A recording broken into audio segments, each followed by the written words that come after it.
It struck me, I didn't want to kind of, headline the analogies between then and now too crudely and with neon lights, but I was very struck indeed and wanted to let the reader make the connection between the kind of thing that was said about inoculations against smallpox, not Edward Jenner's cowpox, which was much safer at the end of the 18th, early 19th century, but inoculation against smallpox, which started in our country in the very, very early, the sort of second decade of the 18th century, second decade of the 1700s.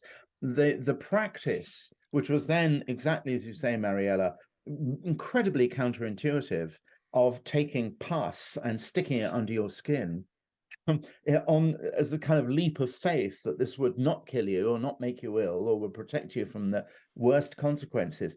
That practice was championed by, Queen Caroline, the wife of George II, by an amazing woman called Mary Wortley Montagu, the wife of the British ambassador in Turkey.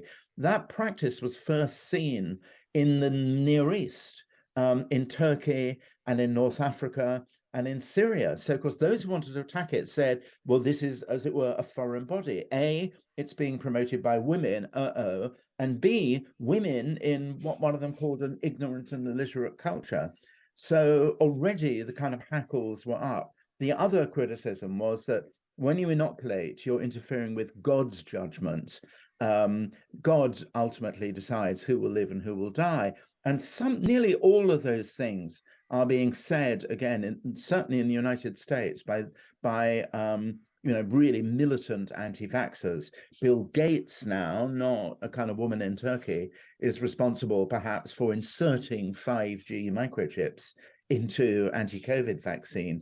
Only God can decide who will live and who will die. What we're seeing now over the last 20, 30 years is a rapidly, the incidence with a CE at the end, the intervals with which we are facing the kind of meteor shower, really, of yet another really very, very dangerous infectious disease is faster and faster and faster. And that, I think, as I try and argue, as very much a layman to this field, although with a biologist wife who's thankfully checked that I'm not completely blundering in the science, we're now faced with the collapse of the barrier between wild animal populations and human populations. And whether or not we ever find out the origins of COVID-19, it's certainly true. We know for Ebola, for AIDS, for Marburg syndrome, for Zika disease, for West Nile virus, those have all been so-called zoonotically. They've arisen in nature from populations of wild animals and have found their way to human populations. On your other points, ultimately, the book I've written is a sort of, you're right that we place our faith correctly in the infinite, extraordinary resourcefulness and ingenuity of scientific research, particularly virology. And this is incredibly important and will indeed protect us. But at the same time, we are this kind of marvel of research. We're also these kind of numbskulls of paranoid hysteria, barely evolved primitive ape-like people who are prepared to believe that Bill Gates indeed is inserting microchips into the vaccine. So it's sort of, science always has to run ahead and not worry about persuasiveness, really, that we have to, without being completely uncritical, we actually have to have faith in the hard-earned, empirically verified results of path-breaking science.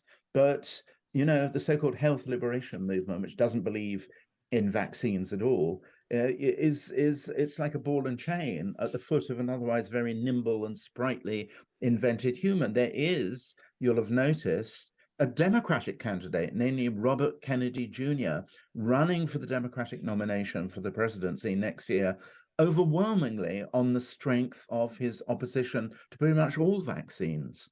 So, this puts us in a dramatic spot of trouble.